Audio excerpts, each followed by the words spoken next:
Hello everyone, welcome back to Chetna Sood's commerce classes. Today we will discuss another very important adjustment of financial statement, that is debtors. First of all we will understand कि debtors क्या होते हैं. Debtors are our asset. Why so?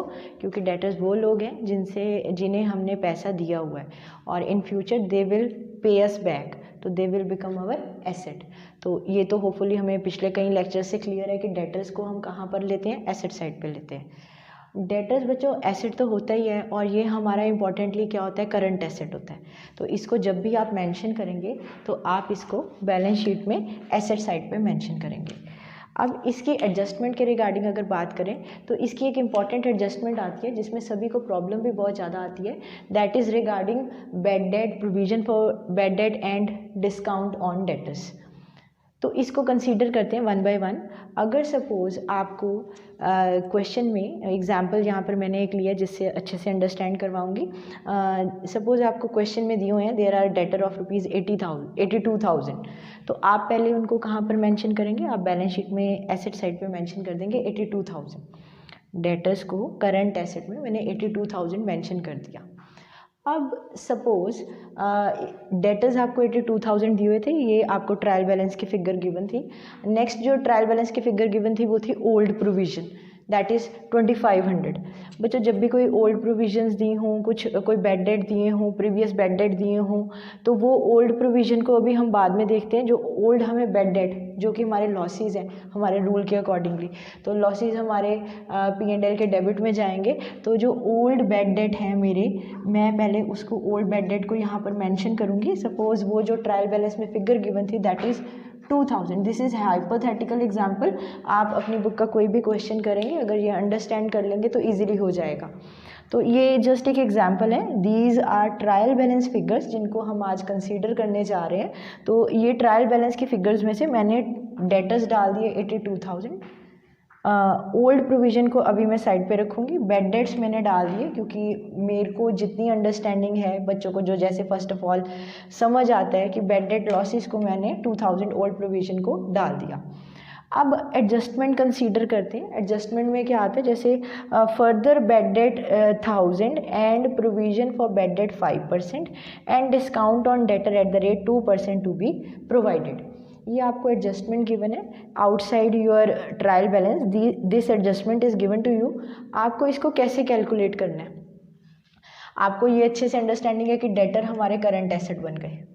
Old provision, old bad debt आपने यहाँ पर डाल दिए. सबसे पहले तो बैड डेट ही उन्होंने कितने बोले कि फर्दर बैड डेट 1000 के प्रोवाइडेड है, तो यानी कि और लॉस हो गया ड्यूरिंग द ईयर. तो जितने फर्दर बैड डेट होंगे तो जो न्यू बैड डेट आए हैं आपके, वो भी जो लॉस है वो भी आप यहाँ पर डाल देंगे. इसमें क्या हो गया, प्लस हो गया. ये तो सिंपल है, यहाँ तक तो सिंपली समझ आ गया हमें कि हमने क्या किया. ये जो न्यू बैड डेट आए थे ये यहाँ पर, क्योंकि जो लॉस एडिशनल हुआ वो हमने यहाँ पर डाल दिया. अब ये जो न्यू बैड डेट आए बैलेंस शीट में कैसे ट्रीटमेंट रहेगा, मैंने लास्ट लेक्चर में भी अंडरस्टैंड करवाया था कि जो भी outside the trial balance adjustments given होंगी दे विल हैव 2 इफेक्ट्स. तो एक इफेक्ट तो हमने P&L डेबिट में कंसीडर कर लिया. What about another one, second effect में ये जो हमने न्यू बैड डेट्स हैं इसको हमने यहाँ डेटर्स में से लेस कर देना है. Now the amount will be 81,000. Clear? तो मैंने क्या किया, 2 इफेक्ट क्या दे दिए. एक तो मैंने 1000 यहाँ पर प्लस किया और एक यहाँ पर माइनस किया. मैंने ये भी बताया था कि याद रखने के लिए अगर आप कोई चीज़ डेबिट साइड में प्लस कर रहे हैं तो वो लाइबिलिटी में आएगी, क्रेडिट में प्लस कर रहे हैं तो वो एसेट में आएगी. ऑपोजिटली अगर इधर प्लस हो रही है तो क्रॉस साइड में वो माइनस में जाएगी. ये याद रखने का फंडा है. अब बैड डेट हमने क्या किया, यहाँ पर 1000 माइनस कर दिए. Correct? Now the left over debtors are 81,000. अब इन पे हमें प्रोविज़न बनाने को बोला गया. प्रोविज़न बेसिकली लाइबिलिटी हो गया कि आप प्रोवाइड करें, प्रोविज़न बना दो कि मे बी इतने और डेटर्स आपको पे ना करें. तो 5% बच्चों हमारी प्रोविज़न है. ठीक है, 5% प्रोविज़न जो हमें क्वेश्चन में दे रखी है. तो मैंने यहाँ पर ट्रीटमेंट भी बता रखा है. न्यू प्रोविज़न को पहले तो आप P&L अकाउंट में क्या करेंगे, डेबिट करेंगे.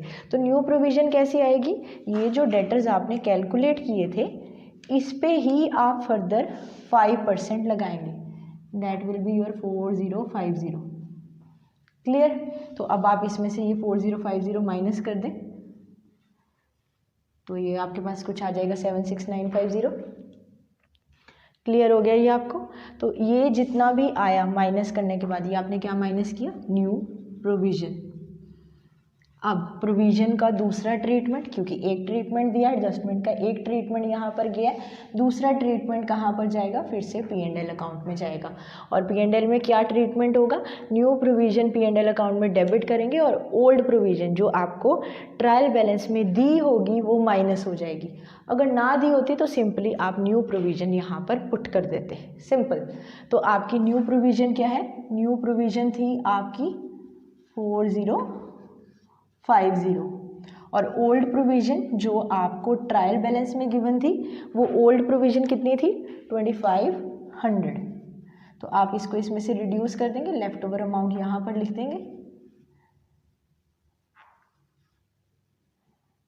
1550। क्लियर हुआ ये आपको।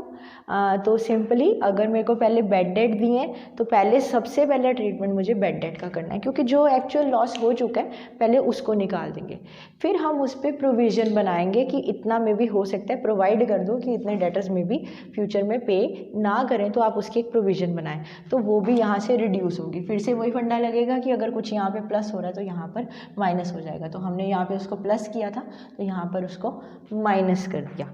और लास्टली अब जब जो हमारे प्रोवाइडेड डेटर्स हैं, बेड डेट प्रोवाइड करने के बाद जो भी लेफ्ट आउट हैं उन पे हम डिस्काउंट दे रहे हैं 2% का, तो वो जो डिस्काउंट लगेगा वो इस गिवन अमाउंट पे लगेगा, जो पहले आपने बेड डेट भी निकाल दिए और जो प्रोविज़न भी माइनस कर दी, तो उसके बाद आप 2% प्रोवाइड करेंगे डिस्काउंट, तो 2% लगा के this will be around 1539।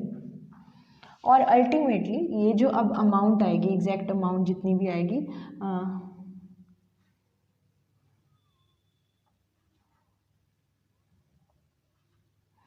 75411, correct.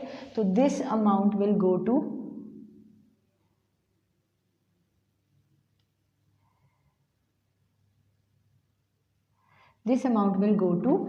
This column, actual column of asset, that is 75411। और यहाँ पर डिस्काउंट ऑन डेटर्स भी आएगा, दिस विल बी 1539। क्लियर हुआ ये आपको। तो मैं आपको एक बात अच्छे से अंडरस्टैंड करवाना चाहूँगी, अगर आपको किसी क्वेश्चन में बेड डेट, प्रोविजन और डिस्काउंट तीनों गिवन है तो आपकी सिमेट्री क्या रहेगी, आपको फर्स्ट ऑफ ऑल पहले तो बेड डेट प्रोवाइड करना है, क्योंकि जो ऑलरेडी बैड हो चुका है, लॉजिक है, जो बैड हो चुका है उसको डिक्लेयर हो चुका है उसको माइनस कर दें, फिर जितनी आपको प्रोविजन बोली जाए सेकेंडली आप प्रोविजन लगाएंगे, and thirdly we have discount, third number पे आप डिस्काउंट लगाएंगे। सपोज किसी क्वेश्चन में सिर्फ बेड डेट प्रोवाइडेड हो तो आप सिर्फ डेटर्स में से वो न्यू वाले जो बेड डेट हैं वही लेस करेंगे। सपोज किसी क्वेश्चन में बेड डेट के साथ प्रोविजन हो तो पहले बेड डेट ही लगेंगे फिर प्रोविजन लगेगी, और अगर तीनों गिवन हो तो डिस्काउंट भी लगेगा, और अगर इनमें से कोई एक मिस भी हो तो स्टेप यही रहेगा कि पहले बेड डेट लगेगा फिर डिस्काउंट, या फिर प्रोविजन फिर डिस्काउंट, पर सिस्टम हमेशा यही रहेगा, first we will provide bad debt then provision then discount. कभी भी ऐसा नहीं होगा कि पहले डिस्काउंट लगाएंगे फिर प्रोविजन फिर बेड डेट, हमेशा पहले बेड डेट फिर प्रोविजन फिर डिस्काउंट, यही सिस्टम रहेगा, ऐसे ही क्वेश्चन चलेगा हमेशा।